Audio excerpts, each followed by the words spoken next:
Halo guys, di video ini gue bakal nunjukin casing Digital Alliance M21 menggunakan 12 fan RGB. Nah, ini casing baru gue beli, dari sananya dikasih 3 biji RGB fan di depan dan juga ada remote bawaannya. Lalu gue beli terpisah RGB fan KZ120 yang bakal gue masukin ke dalam casing ini. Walaupun secara spek casing ini cuma muat 6 fan doang, yaitu ada 3 di depan, 2 di atas, dan 1 di belakang. Tapi gue bakal coba untuk masukin 10 fan ke dalam casing ini. Nah, di sini juga ada PC lama gua bakal sekalian pindahin isinya ke dalam casing yang baru ini. Oke, jadi ini hasilnya. Casing Full ATX Digital Alliance N21 ditambah 10 fan RGB KZ120 dan juga heatsink dari LSI H120D. Nah, di heatsink ini sudah ada bawaan 2 fan RGB tambahan. Jadi total ada 12 fan RGB di casing ini. Untuk fan KZ120-nya, gue beli 3 kotak, di mana satu kotak isinya ada 3 fan. Jadi total gue ada 9 fan. Tapi gue cuma pakai 7 doang karena dari casingnya udah dikasih 3 fan RGB. Dan fan hub dari casing ini pun cuma bisa muat 10 fan. Jadi dari 10 fan RGB, 5 fan di depan gue bikin 2 baris. Barisan depan udah dari bawaannya ada 3 fan di situ. Terus di belakangnya gue baut 2 fan lagi pakai baut yang lebih panjang.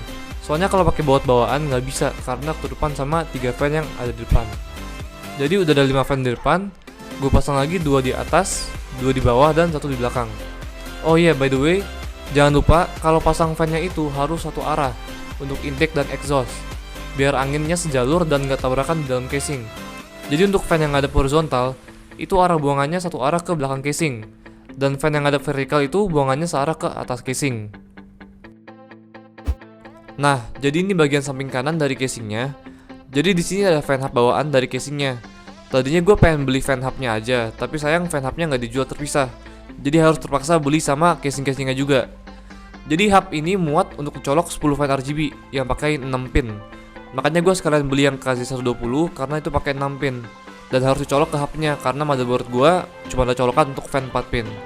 Selain 10 fan RGB, hub ini juga bisa colok 2 LED strip dari Digital Alliance juga. Tapi gue nggak ada stripnya karena gue nggak beli. Oke, jadi gue bikin setup ini nggak cuma buat estetik doang, tapi harus ada hasil performa juga. Di sini gue ukur perbedaan setup yang kebanyakan orang pakai, yaitu satu fan di belakang sama heatsink stok bawaan prosesor. Gue bandingin sama setup gue yang pakai 12 fan yang juga ganti heatsink LSI H120D. Yang pertama ini ada perbedaan suhu motherboard dan prosesor saat kedua komputer posisinya sedang idle atau bahasa lainnya nyala tapi komputernya lagi nggak ngapa-ngapain. Nah, ini yang kedua, ada perbedaan suhu saat posisi komputer gua stress test selama 5 menit. Bagi yang nggak tahu, stress test itu untuk menguji performa dan kekuatan komputer. Perbandingan yang ketiga ini, ada perbedaan konsumsi listrik dari kedua setup dalam posisi idle.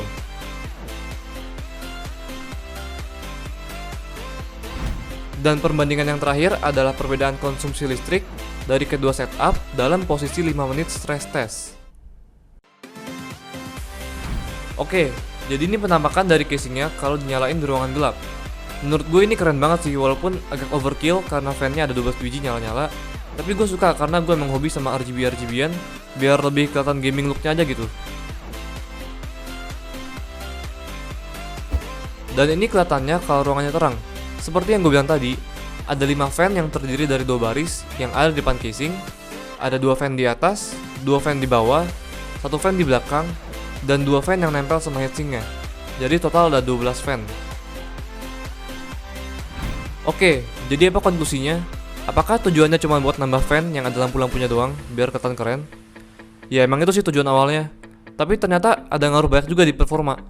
Dan ngaruhnya lumayan tinggi juga sih menurut gua. Perbedaan suhunya bisa turun sampai 25 derajat, itu lumayan juga.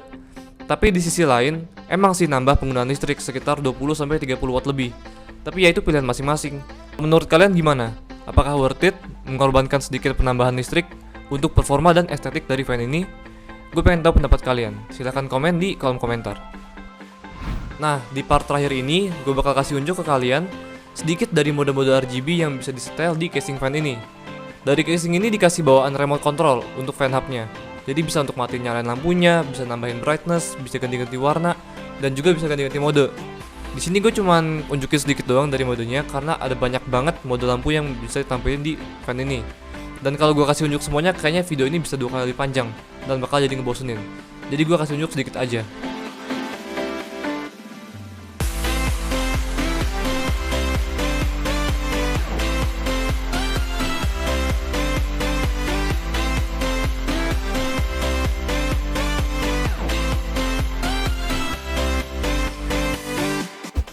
Oke, sekian dari gua untuk video ini.